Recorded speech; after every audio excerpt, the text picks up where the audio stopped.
Daredevils seem superhuman, until something goes incredibly wrong, then they die just like the rest of us. The difference here is, of course, the circumstances of their deaths are spectacular, so to speak, as you'll see in a few.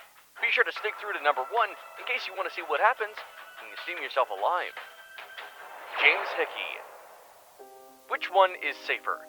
Jumping from a plane or jumping from a 500-foot bridge?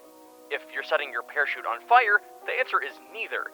Your luck bar will eventually run out, which is how you breathe your last, like 73-year-old James Hickey back in 2015. Hickey was an experienced base jumper with over 10 years under his belt. He had apparently completed over 1,000 jumps in that period, so he'd essentially seen and conquered it all. Introducing a new level of difficulty to an already dangerous sport was the only logical step. He'd carry 2 parachutes and set one of them on fire, disconnect it, and then deploy the other. His first attempt on a plane turned out successful, so he thought he'd do it again. This time around, on the Perrine Memorial Bridge in Twin Falls, Idaho. Burning the first parachute worked out well, but that success was canceled out when the second parachute opened a little too late. The next thing was Hickey hurtling to his death while engulfed in fire and smoke. Remy Lucidi. French-born Lucidi gained notoriety online under the name Remy Enigma for scaling tall structures, buildings, cranes, bridges, and a Ferris wheel. He described himself as a photographer, but it was pretty clear what kind of photography he was talking about. A very dangerous kind. That became apparent when Lucidi's trip to Hong Kong's Tregunter Towers. He had no business getting in, so he lied to the guard about having to meet a friend on the 40th floor. The guard would later figure out the deceit, but it was too late. The then 30-year-old was already in the elevator. The last time he was seen on the security cameras was when he exited the elevator on the 49th floor, and again when he took the stairs to the top of the building. The next time he was seen again was by a maid as he banged on one of the building's windows in what some assume was a cry for help. The maid called for help all right, but the stuntman was nowhere to be seen by the time the police arrived. He had already fallen to his death 720 feet below. His camera was, of course, with him, containing a few of the other successful quests. Gigi Wu. Like Remy Lucidi, Gigi also found a way to spice up a seemingly mundane activity. She did lots of hiking, but knew plain old pictures of her combing through some countryside weren't going to cut it. So she came up with the very brilliant idea of taking bikini shots. It didn't take long for Bikini Climber to be her new name, but it would only last for so long. A solo hike through Taiwan's Yushan Mountain didn't go as planned.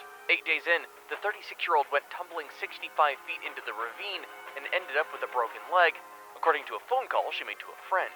Unfortunately, the rescue team couldn't get to her fast enough, and her choice of outfit was anything but ideal for freezing temperatures. 28 hours later, all the rescue team could do was collect her remains. Dean Potter and Graham Hunt. Potter's friend pretty much summed up most people's sentiments about Daredevil deaths. Very sad, but not very surprised.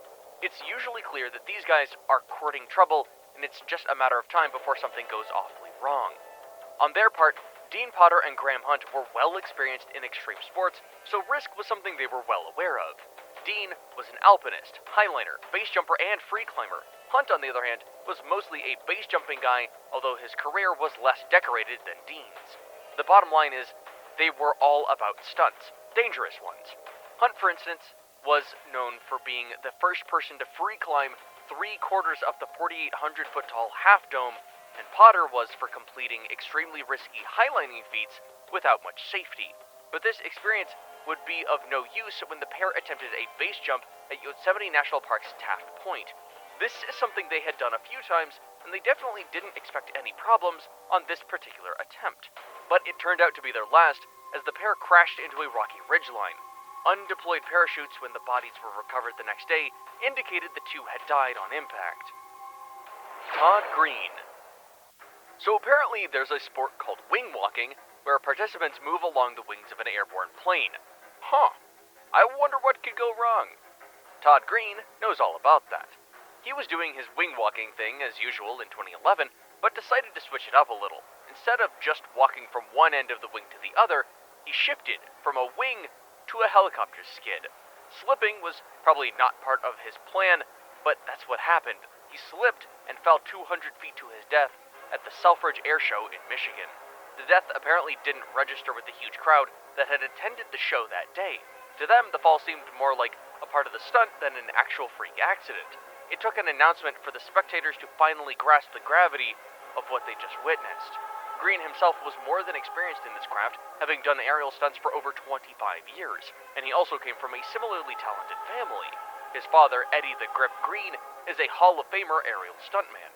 So the slip-up was just a bad day at the office for the wing walker rather than him being green. Unfortunately, the bad day comes only once in this line of work. Kirk Jones. As breathtaking as Niagara Falls is, plunging down the height is something most of us would avoid. We all know what would happen, but just in case you didn't, over 5,000 bodies have been retrieved from the falls since the 1850s. Kirk Jones, however, seemed to have a different idea of how the spectacular water formation would treat him. Enjoying the view from a distance was too boring for him, so he took the terrifying plunge into the raging waters. The result was just as you'd expect. Another dead guy to add to the Niagara Falls long list of bodies. Surprisingly, this wasn't Kirk's first plunge. He had attempted a similar one 10 years before this in 2003, which he of course survived. He in fact became the first person in recorded history to come out alive from the fall without being inside a vessel. But it wasn't all peaches and cream for Jones. He had a bruised spine and a few broken ribs to take care of afterward. Sailendra Nath Roy. Indian-born Sailendra Nath Roy was a different kind of strongman. Instead of bulging biceps, he had just his hair, which he wore in a ponytail. That's what he used to perform many of his unbelievable feats of strength, primarily traveling on a zip wire. He was so good at it that in 2011, he was named the Guinness World Record holder for the furthest distance traveled on a zip wire using hair. He also once pulled a train, which is even more impressive considering that it's something most people can't do with their hands, let alone a ponytail.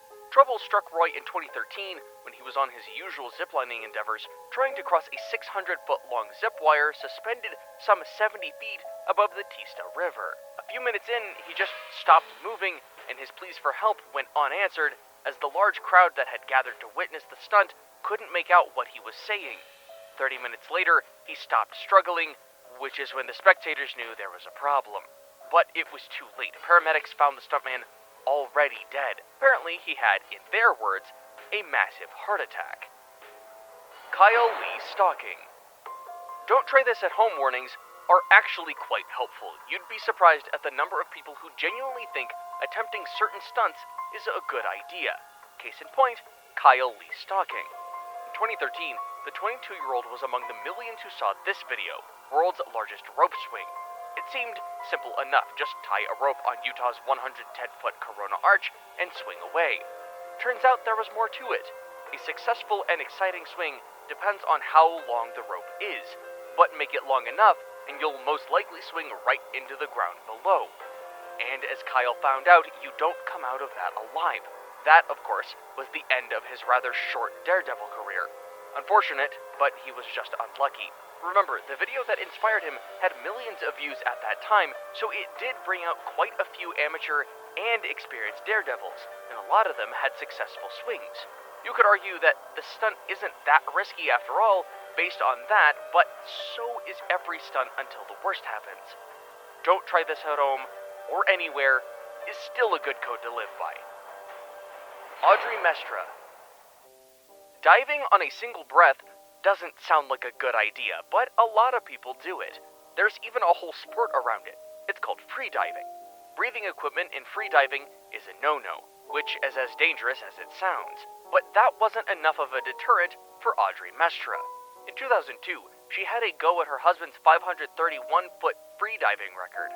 For some comparison, a building that tall will have over 50 stories. That was the distance Audrey was trying to cover twice, on a single breath. But she did even better than that with a depth of 561 feet. As far as records were concerned, she had shattered his. Unfortunately, the would-be celebrations didn't happen, as she never made it out alive. She blacked out at 300 feet and was pronounced dead when the emergency plan that had been put in place hoisted her to the surface. The perilous dive was supposedly slated to take just 3 minutes, but Audrey somehow overstayed by an extra 6 minutes, making the endeavor an outright catastrophe.